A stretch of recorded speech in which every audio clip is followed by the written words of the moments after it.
Salut, c'est Nico et bienvenue dans cette vidéo dans laquelle je vais partager avec vous les quelques conseils pour organiser vos apprentissages. Alors, comment faire quand on est face à un cours, quand on a une matière scolaire à étudier parce qu'on a un contrôle ou un examen et que la matière est assez conséquente. Voilà ce que je vais partager avec vous aujourd'hui. Mais juste avant ça, j'aimerais vous partager tout simplement une petite réflexion qui me tient à cœur. C'est que la réussite scolaire ou l'atteinte de vos objectifs scolaires ne se fait pas, ne s'obtient pas, ne s'acquiert pas par des changements brutaux. D'accord? Ce n'est pas parce que je vais une fois chez McDonald's que ça va faire de moi un obèse. Et ce n'est pas parce que je vais une fois à la salle de sport que ça fait de moi un sportif. C'est pareil pour l'école. C'est des petites actions concrètes. C'est des petites actions en fait régulières que vous allez mettre en place dans votre vie pour l'école qui vont en fait vous aider à avancer, vous améliorer et tout simplement réussir. Vous avez peut-être déjà été confronté à pas mal de difficultés, à beaucoup de difficultés en fait rencontrées qui vous paraissent peut-être insurmontables. Vous avez un cours que vous savez que vous devez étudier absolument et vous avez tendance à vous laisser mener par des émotions négatives. Vous voyez plutôt les freins, vous voyez plutôt les difficultés et vous ne vous voyez pas, vous ne visualisez pas l'arrivée. Vous ne vous voyez pas sur la ligne d'arrivée, vous ne voyez pas un petit peu la réussite que vous pouvez avoir à votre contrôle ou à votre examen.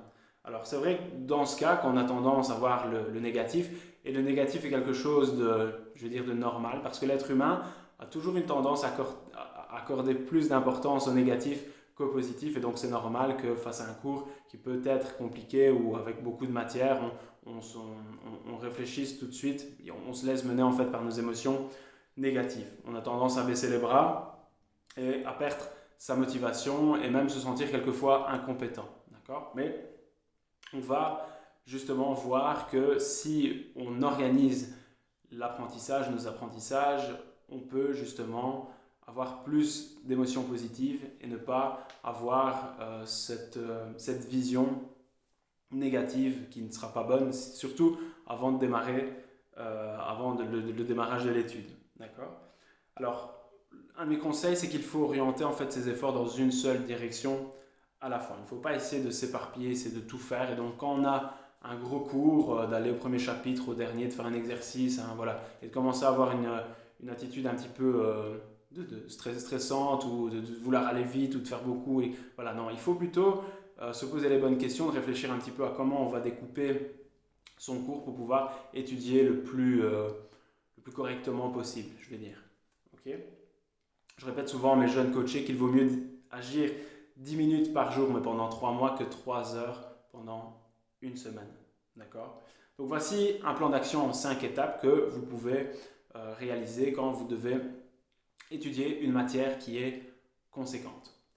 Alors, la première étape de ce plan d'action, c'est de faire le point sur ce que vous savez déjà.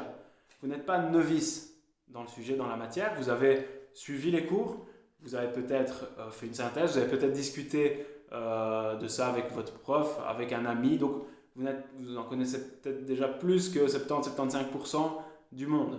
D'accord? Donc vous ne partez pas de rien, ça c'est quelque chose qui est à souligner. Vous prenez une feuille blanche, avant de même lire une première fois votre cours, avant de faire, voilà, prenez une feuille blanche, quelques tirets, notez tout ce que vous connaissez déjà, tout ce qui vous revient à l'esprit par rapport à votre cours. Okay? Qu'est-ce que vous savez? Point 1. Ok, ça je connais aussi. On a vu ça dans tel cours, dans tel chapitre, je connais. Voilà, c'est de faire le point, c'est de donner, accorder du positif et envoyer un signal positif à votre cerveau que vous ne démarrez pas de rien. Ça va vous mettre en confiance pour aborder la suite. Une fois que vous avez fait ça, la deuxième étape du plan d'action, c'est de réaliser une table des matières de ce que vous devez apprendre. Au verso de la feuille ou sur une autre feuille blanche, vous faites une table des matières. Alors, premier chapitre, voilà ce que c'est, les points, les sous-points, les sous-matières. Vous notez tout ce que vous devez étudier. S'il y a quelque chose que le prof a dit que vous ne devez pas connaître, ça ne sert à rien de le mettre dans votre table des matières. Le table des matières doit être vraiment spécifique à ce que vous devez savoir. D'accord? Si c'est des exercices, vous faites soit un code couleur, vous mettez entre parenthèses un petit E. Essayez de bien faire la différence entre les exercices, la théorie, la mémorisation de définition par exemple. Ça va vous donner en fait ça va vous donner une logique, ça va vous permettre d'avoir une vue d'ensemble, une vue beaucoup plus globale et représentative de tout ce que vous devez faire pour le jour du contrôle et de l'examen. Donc c'est important en titre de table des matières aussi de noter pour quand le travail est à réaliser, pour quand vous devez tout simplement connaître votre cours avant de passer votre contrôle ou votre examen. Ok? Donc une fois que votre table des matières est faite, il faut pouvoir découper vos apprentissages, vos sessions d'études en parties plus ou moins égales. Et donc là, ça va être un travail d'assemblage, de découpage. Et vous allez noter, ben voilà, session 1, ma première session d'études, voilà ce que je veux faire. Ok?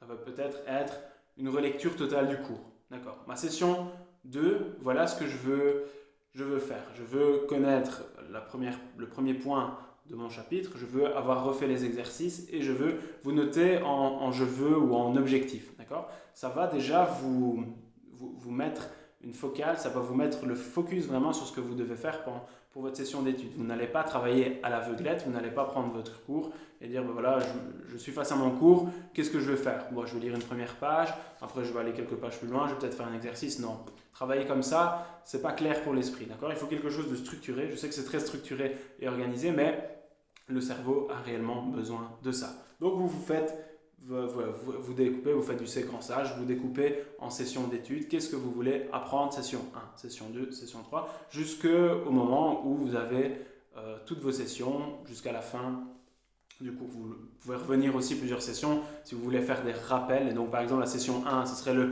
chapitre 1. La session 2, c'est une relecture du chapitre 1 ou les exercices plus le chapitre 2 ou que les exercices. Voilà. Mais il faut vraiment être au maximum clair dans ce que vous devez faire dans vos sessions d'études. Ensuite, le quatrième point du plan d'action, c'est de pouvoir programmer les sessions d'études dans votre agenda. Vous prenez soit une application comme Google Agenda, vous prenez un agenda papier, peu importe, ou vous faites un agenda que vous imprimez, mais vous notez toutes vos sessions d'études.